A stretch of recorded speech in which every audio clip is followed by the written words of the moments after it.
him to work his way through. Barroso will have the pace to work his way through, but of course, Cano, we know, will be quick. If he's able to get a good start and stay P1, maybe build a gap to the chasing pack as they fight behind him, Barroso will get nowhere near him throughout this race. And then, obviously, the title race will swing completely, and the momentum heading into Valencia will be with Cano if that happens. Yeah, and exactly.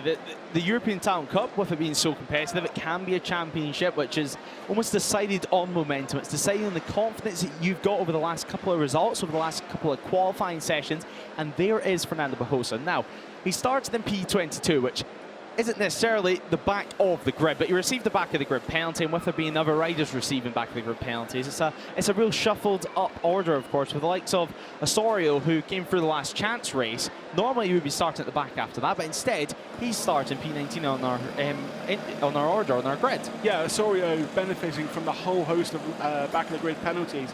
As you say, Barroso with a back of the grid, you would think would be last row, potentially penultimate row, but actually he starts well, which is crucial because it is an overtaking hotspot. There are lots of long, fast corners throughout this circuit. Tyre life, very important. And you can see there, Alex Longarella wanting just to drop back ever so slightly. And this is how things stand heading into this one. Fernando Barroso, you'll be taken away after the green flag waves at the back. Meaning, everyone is set and ready to go. Ready San Juan has took his original grid slot. You can see that in the background there as the 99 gets ready to go racing. So the green flag waves at the back. The red lights are about to appear on for European Talent Cup Race 1. The red lights are on now. And we do go racing. It's a great start for Pertelli from the front row of the grid, from third place, as he looks to take the lead on the run to turn 1. How will that hold, though, on the braking zone 2, turn 1 now? Karpushin as well put himself into potential podium positions. Carlos Cano already getting his elbows out on the run to turn 1. The launch of the move now is the rest of the field. Alvaro Lucas losing a little bit of ground himself as he slots in just ahead of Ethan Sparks. But it's the 67 of Pertelli that leads away. Tassini slots into second and Borelli in third. I was just checking Barroso's progress. He's already up to 11th. A superb start for the number 69. The perfect start that he could have asked for. As for Pertelli as well, exactly what he needed to get off the line and into P1. Cano down to P5. Nice and clean for the entire field in this one. 13 laps do remain. A move now being made for Tassini as he looks to reclaim that second position. And Carlos Cano, well, he's sitting inside the top 5 at the moment. Incident at turn 5, and that is going to be a fall. That's going to be in the TV, it looks like. The number 9 falling there at turn 5. So disappointing end to his race. As well, you can see the 94 losing a lot of ground potentially due to that incident. That's Osorio. He came through the last chance race earlier on this morning. But there is Fernando Barroso, the bright pink helmet, already fighting his way inside the top 10. P7 as things stand. Finn Krakenville, of course, your 2025 NTC champion. He was briefly inside the top 5, soon to be pushed back as Barroso launches a move down the inside. He's inside the top 5 as there has been a faller at turn 10. Hopefully everyone is okay down there. You can see 2 riders down on the deck at turn 10. We see 2 riders down. Just to note that Barroso has been told he can take his long lap penalty. Again, the perfect start considering the circumstances for him, right in the mix of the lead group. Cano defending from Barroso, it looked like, through the final corner. We will see now whether Barroso decides to take that long lap now or try and build a gap to the pack behind and come out further ahead, if you like. Yeah, and a lot of shuffling now being done as they cross the line. You can see in the TV that was your crasher over at turn 5 on the opening lap, but confirmation of that fall for the number 9. As now moves beginning to be made, Almeida was on one of our followers at turn 10. But some real key moves being made. That was Finn Krakenville making moves as Carlos Cano looks to enter his way into the podium places because, well, Fernando Barroso, he's already in there, already fighting for the podium. The championship rivals go side by side into turn 4. It's going to be Cano who gets the better of Barroso. Cano getting the better of Barroso there, as you say. Perhaps not what Cano expected so early in this race. I'm sure he expected Barroso to be close to him by the end of it, but not after, or not on the second lap. Of course, the pressure ramping up now for Cano and Barroso. Barroso, if he can get ahead, take the long lap and still remain in that top 4, who look like they've broken away as he makes the move into turn 7. A brave move there for Barroso. Can he hold it through 8? He can, but Cano might be able to get a run into turn 9. Into turn 9 we go now. It's going to be all about the slipstream. You can see confirmation of the long lap penalties, of course, one of them being for Fernando Barroso.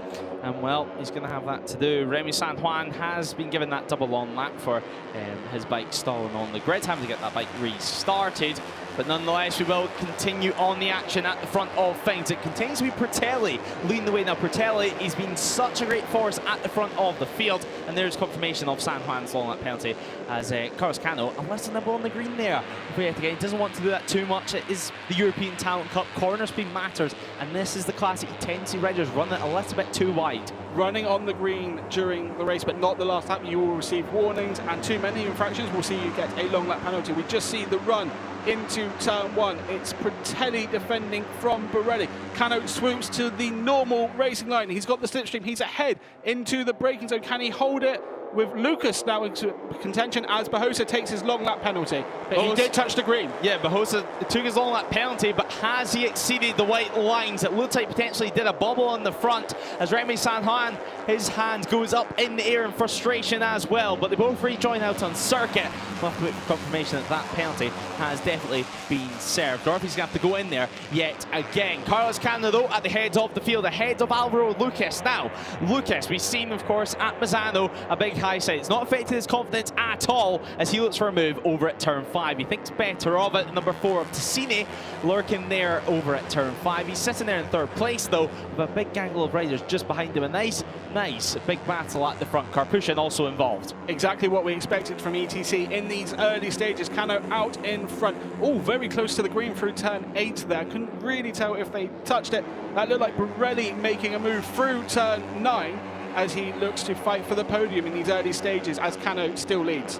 Yeah, Cano continues to lead over at turn 10. He's got Alvaro Lucas on the outside, and that's going to invite an opportunity for Ticini, not only to go into second, but also briefly the lead. But he ran it wide, and Cano straight away taking no prisoners. He's already back into P1, already defending his slot as well.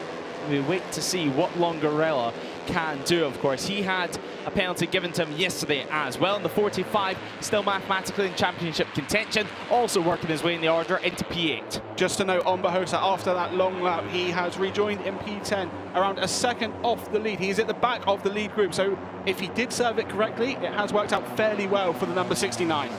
Yeah, of course, I'm sure Race Direction will have a double check at that and make sure that everything was served. Right as looking up the inside is Alvaro Lucas. Can he hold on to the lead? No, he cannot, because it's Pertelli from the outside who swoops round on the normal racing line. Borelli still sitting in second, as there is Fernando Bahosa. As we look back at the start of things, and look back to the action that unfolded. And well, that was Fernando Bahosa, it looked like, making a move at the start. Definitely moving over to the right-hand side of the circuit. Heading into turn 1, though, things were pretty clean overall, and you can just see how Bahosa managed to make up so much ground round the outside there on Ethan Sparks. As now we do continue on, 10 laps do remain in the action. Karpushin getting moved back a few more positions, and that's now Alvaro Lucas ahead of him. Now number 51 of Dakigan just ahead as well, as Carlos Cano is back, as we do have a follower down there, and we wait to see exactly who that is. Yellow flags, of course, out at turn 7, losing the front on the entry to things, and Fernando Bahosa's name is dropping down the timing screens. The number 14 is down. Fernando Bahosa loses the front over at turn 7, and that's all she wrote in Barcelona. A massive moment in the championship, and this is really going to help the likes of Carlos Cano. So Bahosa down with 10 laps remaining. Bahosa, he made the perfect start. He did everything he needed to before that long lap came out at the right time.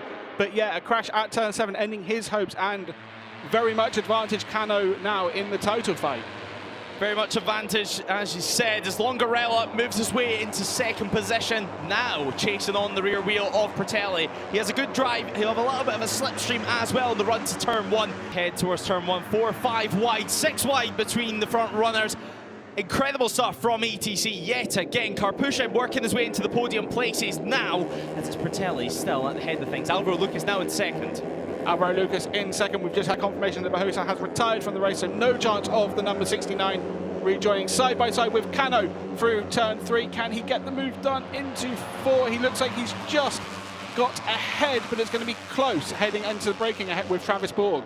Looking at the live championship standings, if the checker flag came out now, it would just be 1 point separating Bahosa and Carlos Cano heading into the final round of the season.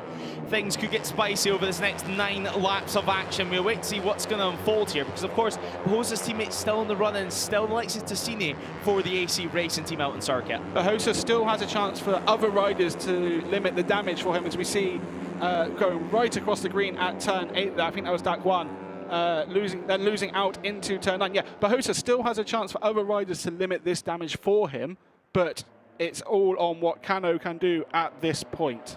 And of course, with that fall for Fernando Bahosa, is going to put out a chance of a championship win this weekend. Even for Carlos Cano, he's of course too far back, just 25 points up for grabs here in Barcelona. But nonetheless, we still have an amazing 8 and a bit laps left in this ETC race, and certainly one that's going to shape the championship. This is going to be one of the races when we come to the drama from yesterday afternoon, yesterday evening with the penalties, Bahosa's amazing start, the long lap, and then the crash. It will be a defining weekend in this year's title fight.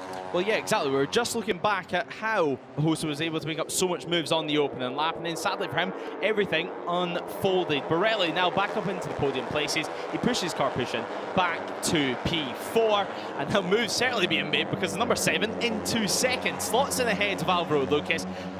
Now, another corner yet to come at turn 4. Is it going to be the lead change for Pratelli and Borelli at the front of things? Number 7 looks up the inside, unable to make it work as Longarella.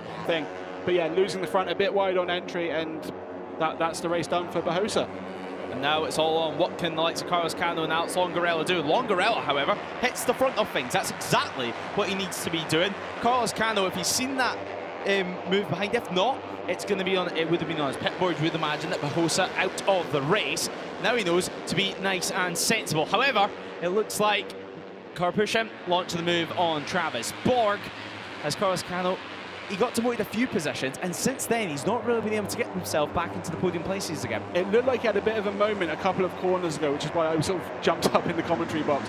He is okay, he is on track. He has dropped down the order into P7, however, and there is a bit of a gap to Travis Borg ahead, who was miles out on the green through the final couple of corners as well. Definitely something to keep an eye out through the latter stages of this race.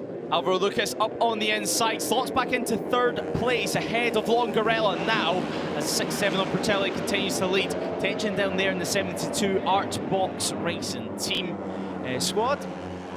Well, final couple of possessions actually inside the points. Tamburini and even Sparks up there. Finn Krakenville, he was involved in this league fight. Now, though, he has dropped down. However, this league fight, it's massive. This front group, around 14 riders in distance, as well Alvaro Lucas continuing to fight his way. Lucas has been one of these riders that is not afraid to get his elbows out, and yet again over at turn 5 he looks up the inside. It's exactly what you need to do, because if you're not making moves you begin to go backwards, as we're seeing with the likes of Carpuchin. Yeah, if you're not making moves in the ETC, you are going backwards. Someone will be looking to make a move on you. Borelli looks like he's trying to put a bit of a gap to Pratelli just behind in second, but it's ETC. The run into turn 10, the slipstream will be crucial. We see double long laps for number 11, that's Cantos, and 90 for Osorio. That's for taking shortcuts at turns 1, 2, and 3, and without losing sufficient time.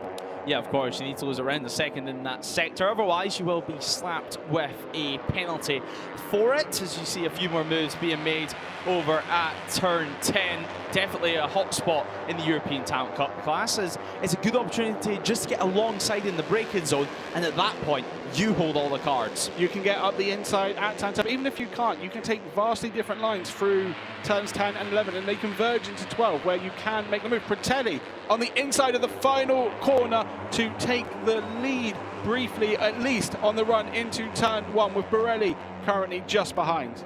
Now, Pratelli and Borelli, both of them are going to be wanting to take victory here, obviously, but as well they will need to keep in mind they're both from the Pacino Racing squad, and the last thing they're going to want to do is collide or make any sort of contact with each other, but certainly it's been those two in the top 2 for majority of this race in the last couple of laps, as now Carlos Cano puts a stop to that as he enters P2 and now is on the attack. You see now a slightly wider entry to turn 3, trying just to take more sweeping wide and trying just to carry a little bit more corner speed towards turn 4. Trying to take the corner speed through turns 2, 3 and 4. Having to defend from Borelli at turn 4. The number 7 up the inside, so Cano into 3rd.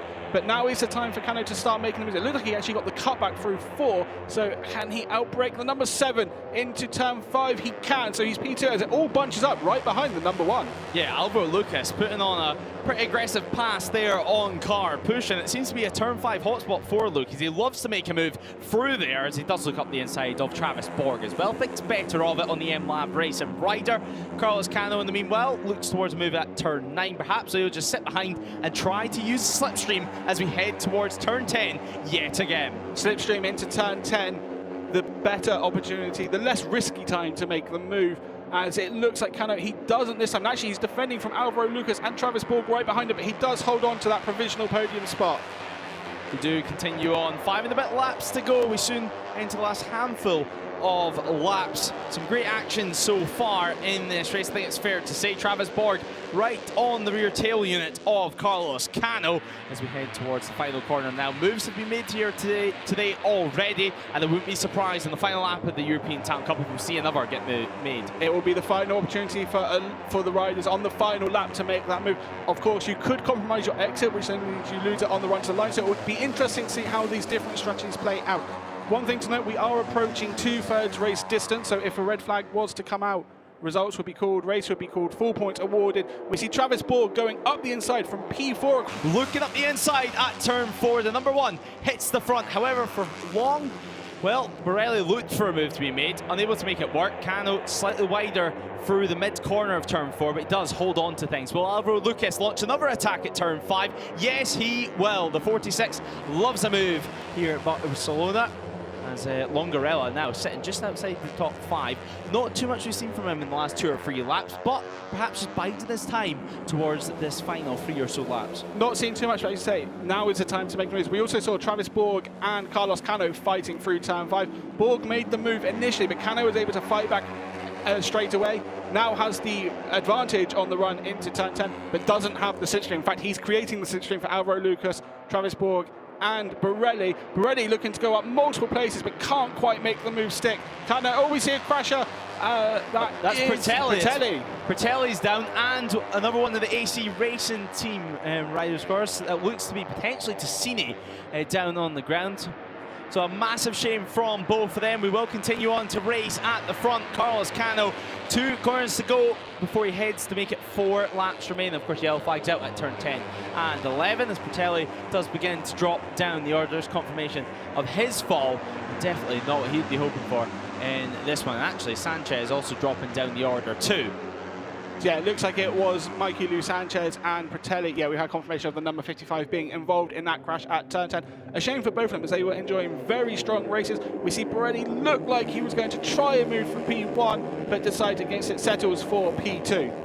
You can just see walking away from the gravel trap, it was Pratelli and the other AC Racing team rider that remains in the race. And here's another view. Sanchez making contact with Pratelli, and then suddenly both riders' races came to an end. So contact and also catching up one of the Australian Lithia riders out there on circuit. So a massive shame for them as well, we continue racing on at the front, but another disappointing end to some riders' races. Another disappointing end, especially for Pratelli, who had been at the front for most. Rammadipa now, who leads the field, and Cano has dropped down to P7.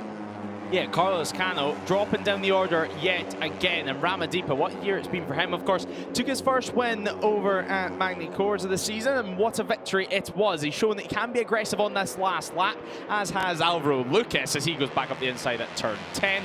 Longarella sitting in podium position, sitting in 3rd place, and of course these little incidents, these collisions are putting less and less riders in this group, therefore there's less people for you to get mixed up in. But Lucas running wide, and now he drops down to P3, promoting the likes of Rammadipa back into the lead, and Longarella back into 2nd. We spoke about penalties for Bahosa and Longarella, but also Rammadipa was given the back of the grid start, so he's now fought his way perhaps a bit under the radar to take the lead of this race with 4 laps to go.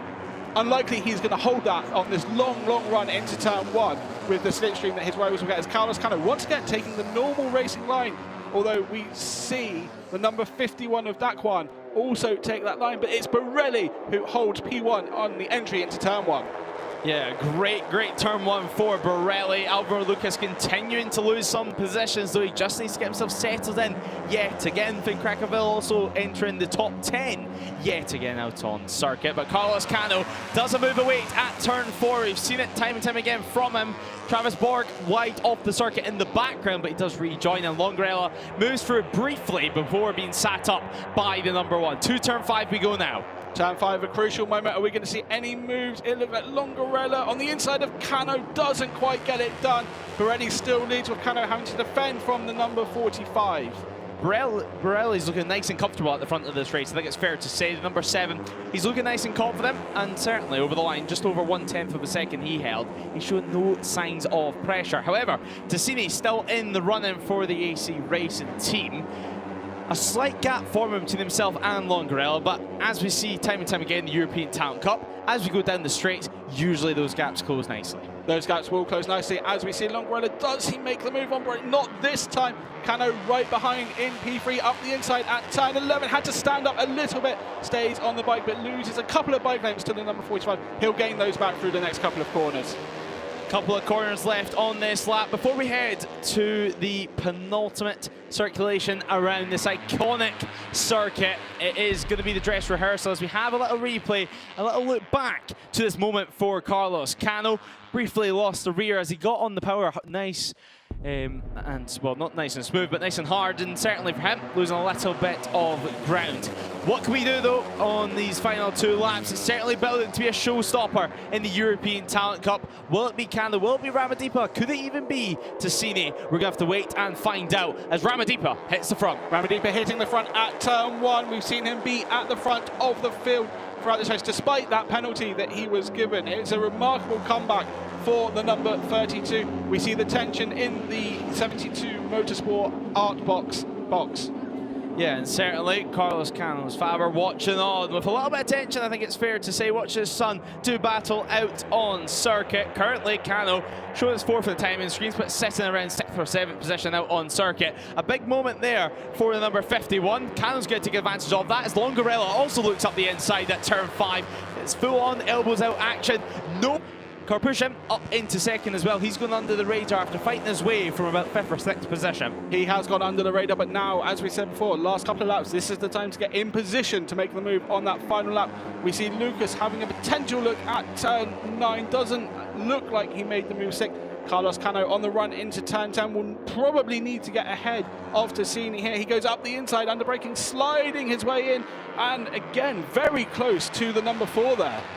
Very close at turn 10. Lines merging into one yet again. And Longarella, he does slot back into 3rd. He does wait a little bit longer. This is the dress rehearsal, and it is now over. It's all time. It's time for elbows out action at the front of things for the European Talent Cup. Remember, the sole race of the weekend. 25 points here in Barcelona before 25 points up for grabs in Valencia. The championship looks to be going to the final round. And well, what better way to decide this race than a last lap thriller. Rammadipa leads over the line. They head towards turn 1 yet again. But Carlos Cano, the number 1, is on the attack. Watch for Alvaro Lucas as well on the 46 CF motor machine. Now tipping into turn 1 it is Carlos Cano who leads the way. Leading out of turn 1, he'll be vulnerable down into turn 5. You would think the field will close up on him, and if he remains in P1 into turn 10 especially, but Cano will want to be out in front. He'll look to try and build a gap. Maybe he can work with Rammadipa, who's challenging him at the moment, heading into turn 4. We'll see what happens. Oh, there's a bit of contact between Rammadipa and Borg there.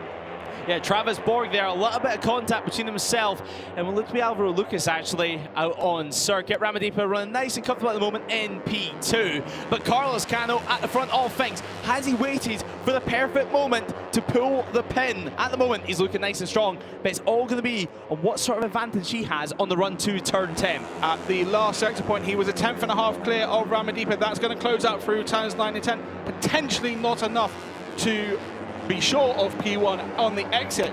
but it will be close. Will anyone go on the green on the last lap? A couple of riders look like they touched the green, so something to keep an eye out for potential penalties. The inside line, Cano he launches a move up the attack at turn 10, and he has made it work on Rammadipa. Alvaro Lucas also making some moves, and that looks to be a few mistakes further down the order, so not what you'd be hoping for at all, as we do continue on at the front of things. Borelli now back down to P8, P9 after that error. But Carlos Cano, 2 corners now remain. Will it be himself or Rammadipa? Could it be a last corner move? The 32 looks up the inside, but Cano swoops round, and it is going to be Carlos Cano who takes victory, or will it be? It's a drag race, it's a photo finish at the line, and we await to see on the timing screens who is it going to be. Rammadipa showing 7,000ths of a second. Carlos Cano, second place for himself, but a massive day in the championship. Rammadipa, what a final sector. He built that one up, and it was a drag race all the way to the flag. 7,000ths of a second between himself and Carlos Cano. Karpushin takes the final spot on the podium. Alvaro Lucas, P4 for himself, with Travis Borg taking 6th as Longarella rounds out the top 5. Finn Krakenville, of course, finishing P7. Baltasini, after he ran wide over at turn 10, over in P8.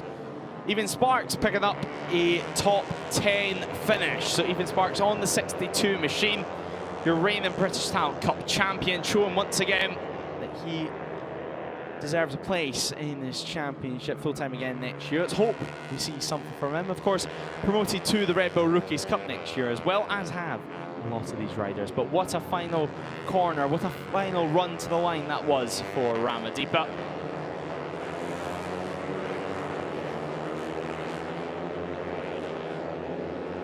Celebrations beginning with his teammate, of course, the Honda Asia Dream Racing Junior team. A really, really professional outfit, and I don't think Rammadipa can believe it. But Carlos Cano does stop, and gives high fives, gives handshakes to the marshals, as he will make his way to Parc Fermé. He'll know how important this race is. He'll know that Fernando Bajosa has either scored nothing at all, or he's scored very low, and quickly get weighed, make sure that everything is correct there, and then, of course, the celebrations can well and truly begin. Here's your race winner, though, Rammadipa. What a moment it is. He's in disbelief, I think it's fair to say, emotional, to say the very, very least. The 32 is P1. Goal gets technical checks done. Of course, P4 in the Asia Talent Cup last year, and was the Indonesian rider. As well, judging by the sound of the bike, it is Carlos Cano. You can see how much this means to him, how much it means to the team, and then they can go away for a couple of weeks and regroup in Valencia, where it's going to be an all-out title decider.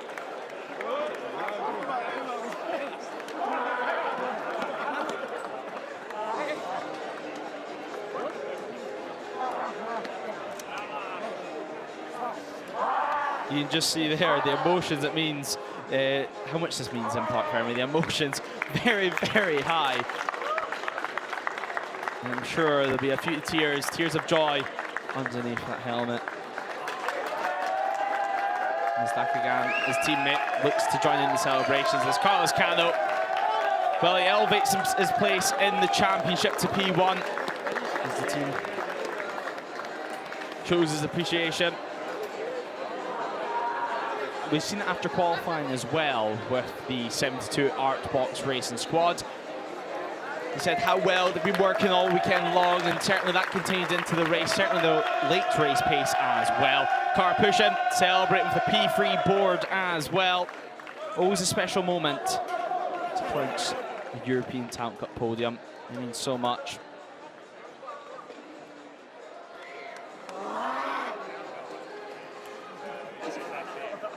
Rammadipa still enjoying the moment. I think this isn't going to feel real until he's heading back tomorrow, until he goes to sleep tonight.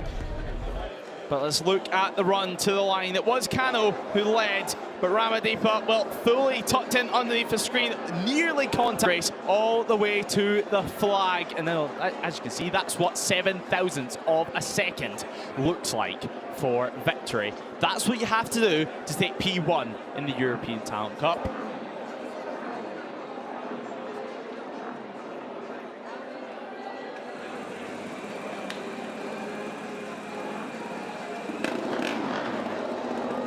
Emotional scenes down in Parc Fermé. Always a delight to see as well. Of course, backing up is when it was tricky conditions at Magny-Cours, but now completely dry conditions here at the start. Kiandra, Rammadipa, P24 on the grid, victory on the last lap here. How was that for you? Yeah, I feel incredible right now. I still cannot believe what I just do in this race, because it's very difficult race, very tough race. First, I want to say Alhamdulillah, thank you to Astra Honda Racing team, my team, Junior Talent team, and also all my sponsor. I just still cannot believe what I just do, but I will keep this momentum and I will keep working hard.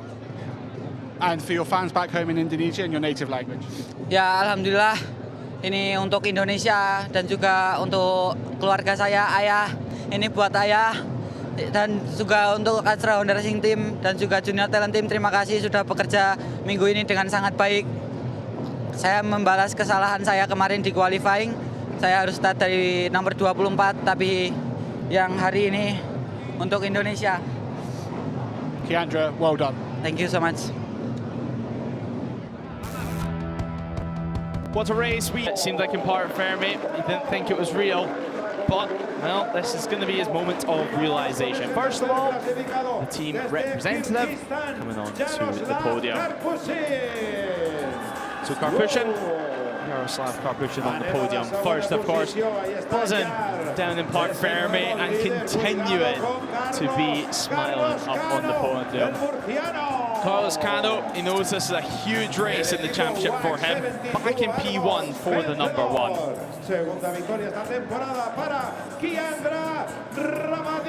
Kiandra Rammadipa now up on the podium with the Indonesian flag. Shaking the hands, of course, to his competitors. P1 up in the air too. And thank you yet again to his team for that one. Now the podium celebrations will truly begin with the trophies being handed out. P1 in the Astra Honda Junior Talent Team. Vicepresidente de la FIM Europa entrega el premio al tercero. Karpushin now, trophy up in the air. And he looks exhausted after that one. It was tough out there on circuit, 22 finishers at the end of things. Now Carlos Cano, punch of the air, so delighted with that one. Well, Rammadipa, this is a day he'll never forget as he gets given his trophy. Jacob Rolston, of course, recovering after an injury, but nonetheless, he's been in the paddock throughout the whole weekend. Now he gets handed the trophy to your race winner as we hear the Indonesian national anthem sing out here in Barcelona.